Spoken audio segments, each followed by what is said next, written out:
Hello everyone and welcome back to my channel. If you are new here, my name is Caitlin and I upload a whole bunch of different types of videos on this channel, mainly surrounding true crime and psychological cases, as well as a little bit of fashion and lifestyle sprinkled in where I can. Today I'm back and I'm very excited to announce the start of my psychology series.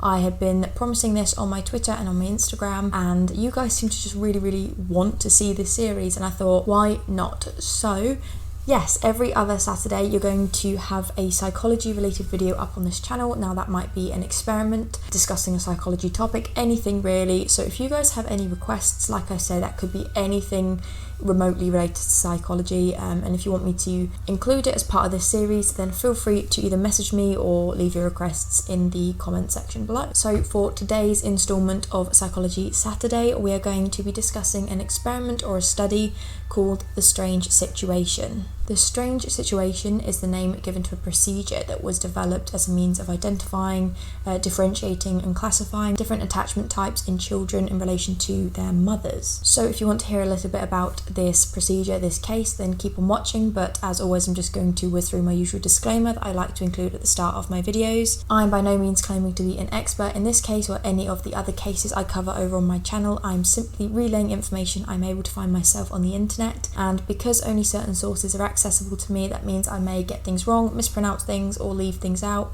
and I apologise if I do any of those things. I'm not trying to cause anyone any harm or an injustice. I'm simply working with the information that I have available. With all that being said, we shall just go ahead and get started discussing the strange situation. So as I said, the main focus of this experiment, this study, this procedure was really to identify and kind of understand different types of attachment of children and what they have with their mothers, as a means of kind of being able to explain different behaviours that they would display in different scenarios. The psychologist associated with this experiment is Mary Ainsworth, who had initially spent a large portion of her research examining infant development in Uganda in 1967. This is when her publication was released, before moving on to a more specialised focus of attachment types and separation effects in children in her 1970 publication. The Strange Situation procedure was implemented in the 1970s in a number of different trials, each of them taking place in a laboratory setting of a small room with a one-way mirror, and this allowed experimenters to be able to observe the children's behaviours and kind of try to understand the different behaviours that are displayed in the different attachment styles. Each of the children in the experiment were aged between 12 and 18 months old, and they would participate in the experiment with their mothers. In total, there were 100 families who participated, all of them being from a middle-class American background. There were no restrictions on gender, so they were relatively diverse in this sense in relation to their sample. However, they were really not in a lot of other ways, which I'm sure you'll gather by the end of the video. The procedure itself was comprised of a series of 8 episodes or phases carried out within this one room, each of them lasting around 3 minutes long. So the first phase saw the mother and the child enter the room together with the lead experimenter. This was usually just to allow the child to get a feel of the room, let the mother get settled, and so the child can begin exploring, usually while the mother had a chat to the experimenter. The start of the second phase begins when the experimenter leaves the room, leaving the mother and the child alone in the room together. The start of the second phase begins when the experimenter leaves the room, leaving the mother and the child alone together. The third phase then involves the pair being interrupted by a complete stranger joining. The stranger enters the room, possibly tries to speak to the child briefly, and then goes ahead and has kind of like a casual conversation with the mother. And then after 3 minutes, the mother leaves the room, leaving the stranger and the child alone. Now bear in mind, this is a completely safe environment, and the stranger is obviously an experimenter that is aware of the experiment, that's part of the experiment. And essentially the aim is for the experimenters to be able to observe how different types or attachment types children will respond to the stranger being alone in the room with them. So for example, in this phase in particular, some of the children may completely ignore the stranger and not try and talk to them, while others may try and chat to the stranger and be very friendly. Phase number 5 sees the mother enter the room once again, and the stranger leaves, once again leaving the mother and the child alone in the room. Essentially, this idea was that they were reunited after being separated and the child was alone with the stranger. And there was predicted to be a significant difference in the way that the children reacted to their mother upon being returned to them after being left alone with the stranger. After another 3 minutes, the mother once again leaves the room, leaving the child alone this time. And then 3 minutes later, later, the stranger returns to the room for another 3 minutes, and then in the final phase, the stranger leaves and the mother returns to the child. The experimenters observing the behaviours in each of the different phases were to regularly rate the intensity of certain types of behaviours displayed and witnessed within each of the phases by the child. So these included things like proximity and contact seeking, contact maintaining, avoidance of proximity and contact, resistance to contact and comforting, exploratory behaviours, search behaviours, and negative affect displays, among some others. These criteria allowed the experimenters to understand the children's reactions to separation anxiety, reunion behaviour, stranger anxiety, and general exploration behaviours. Amongst all of the observations collected within each episode of each trial for each participant, Ainsworth narrowed it down to 3 main attachment styles that children can be classified as having in relation to the bond with their mother. Attachment style A refers to insecure avoidant children. This is the criteria used to identify children who show little to no interest or reliance on their attachment figure, so their mother. When these children were alone with their mother, they responded exactly the same to how they were when they were completely alone in the room. The focus was not on seeking out their mother's attention, but rather on investigating the room independently. This was also the same for when they had been distressed in the episodes when they were with a stranger or reunited with their mother. From Ainsworth's notes, it was stated that the children instinctively searched the new environment without showing any sign of interest or acknowledgement to the parent. And similarly, they showed no sign of upset or anything really whenever the mother left the room. Strangely, these children were often comfortable with the stranger even when left alone with them in this new environment, and this has since been an area of much interest and much focus in the field of psychology, as it's a particularly fascinating finding considering they were completely uninterested in their own mother, but they were almost a lot more accommodating to the strangers. And as I'm sure you can imagine, they showed no emotional interest upon being reunited with their mother, so when their mother returned back to the room, and they were overall very dismissive of the caregiver. Attachment style B refers to securely attached children. These are children who utilise their attachment figure as reassurance that they can independently explore the new environment, but return to them or check in on them to make sure that they were doing the right thing and for confirmation, as well as being able to completely rely on them in periods of emotional distress. These children would become distressed when left by their mother, either alone or in the company of a stranger, and upon the mother's return, they would actively seek them out for reassurance and comfort. This suggested to the experimenters that they had developed a form of security in their mother, as they know they are there for them when they need them. So if they are emotionally distressed or they needed protecting, they know instinctively that their mother is there for them and will respond to their needs. This attachment style was found to be the most common amongst the participants within the original strange situation procedure trials. From Ainsworth's notes, it was stated here that when they first entered the room, the child explored the new environment freely, while occasionally returning to the mother for reassurance and confirmation. They showed minor levels of discomfort at any sign of the mother leaving the room,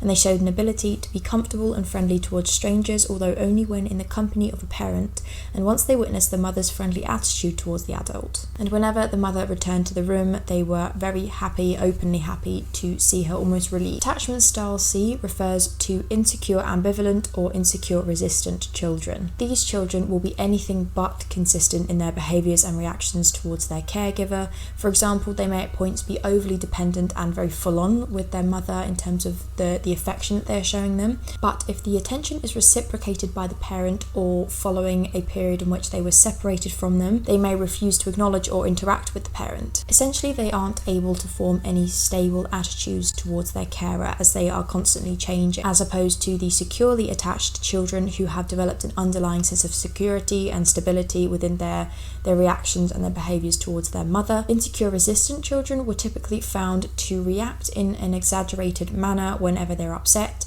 and their own parent really struggled to calm them down. And from Ainsworth's notes, it was stated that these children showed no interest in exploring the new environment from the start, but they remained in the company of their mother.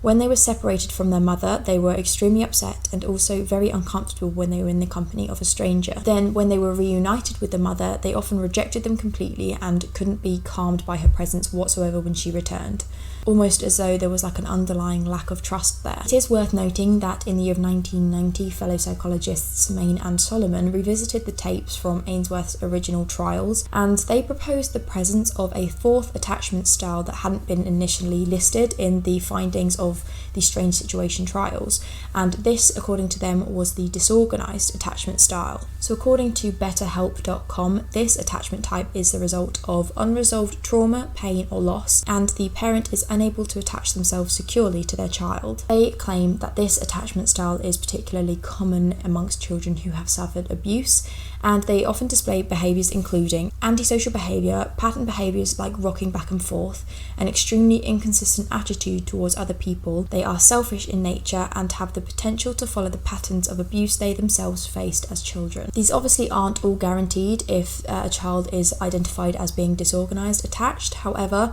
they have been linked to this attachment style. So what kind of parenting styles can be deducted as having an influence on creating these different attachment styles? Securely attached children will most likely be the result of a consistent parenting style in the sense that they respond to their necessary needs when they need to. If they're upset, like I keep saying, the parent is there for them, so there is a sense of trust and security. These parents are more likely to spend time playing with their children and have consistent boundaries set in place. Insecure resistant children will have usually experienced completely inconsistent responses from their parent, meaning that they have not been able to form any secure feelings or attitudes towards them. And insecure avoidant attachments are believed to have occurred when their parent doesn't respond to their needs and may be absent when the child faces any form of difficulty in different tasks, meaning that the children do not feel like they are able to seek them out for comfort. As a result of the findings from the strange situation trials in 1978, Ainsworth developed what she called the Caregiver sensitivity hypothesis to provide an explanation for these types of attachment, and it essentially proposes that each of these attachment types that she listed, so the first three,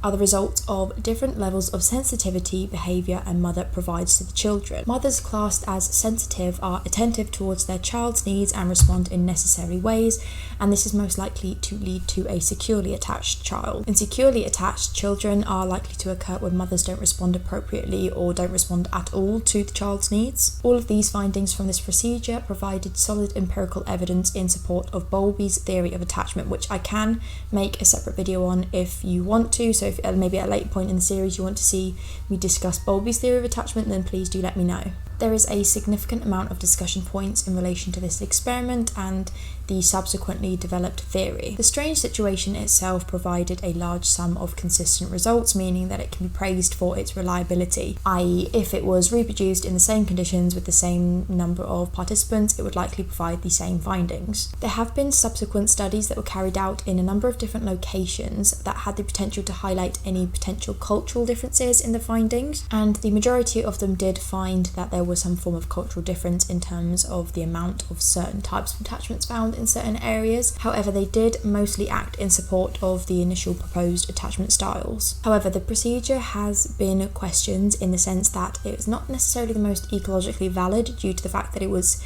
in an artificial environment. And it is also entirely possible, as some people have suggested, that because of the environment the children were placed in, it could have potentially shown exaggerated forms of responses and behaviours in each of the different episodes. So perhaps not how they'd actually react in real life, but because they were in this new alien environment, it was all exaggerated. For example, if they were left alone by their mother in a room in their own home, they would potentially react completely differently to how they did react in the episode in the experiment. In 1977, Lamb's research proposed that in reality the findings cannot be generalised as providing the general attachment types to children, but rather the attachment type of the mothers, as even Ainsworth herself actually explained that there is likely a completely different set of attachment styles that can be found in relation to children and their other family members. So for example, there might be different styles of attachment shown with a child and their father, a child and their grandmother, etc, etc. And the children used in this experiment as participants were American, meaning that it is extremely culturally biased, and different results or attachment styles might have been proven if there was a bit more of a mixed sample. However, as I mentioned, there were a number of other subsequent studies kind of looking at the same thing using different cultural bases. In terms of the proposed theory behind the results of the study, there have been mixed evidence both in support and in contrast. In particular, the theory of temperament is proposed as an alternative to the carer sensitivity theory, and this argues that it might actually be the innate temperament of the child themselves that leads to these different attachment types. Fox in 1989 provided support for this theory, specifically by suggesting that secure attachment styles. Fox in 1989 actually provided support for this temperament theory in particular by suggesting that securely attached children are the result of easy temperaments within the children, i.e. children who have a regular sleep pattern, they eat at a normal schedule, and they also are open to exploring. Insecure avoidant attachments were the result of a slow to warm up temperament in which they had to be eased into any new environment or experiences. Insecure resistant attachments form from difficult temperament children who have extremely irregular diets and daily patterns, and they refuse to experience any new environments or situations. And this is obviously just a very summed up kind of overview of this theory and the evidence behind it, but it's kind of just there to give you an understanding of alternative theories and alternative explanations for the findings that came about from the strange situation procedure. So I think that's where I'm going to end today's video. I've discussed quite a lot of different areas and fields relating to the strange situation procedure, so hopefully I haven't thrown just too much information at you. Let me know if there's anything in this video that you wanted me to go into like a separate detailed video on. Feel free to let me know, as well as if there's anything else you want me to cover in this psychology series. I am so excited to be bringing this series to you guys. As you guys know, if you're not new here, psychology's obviously like a favourite subject of mine since I did just finish my degree in psychology, and I could probably talk about most of these topics for literally days on end, so feel free to leave any of your requests down below. Thank you guys so much for watching. I hope you found this interesting, and I will see you guys very soon for another video. Thanks for watching. Bye.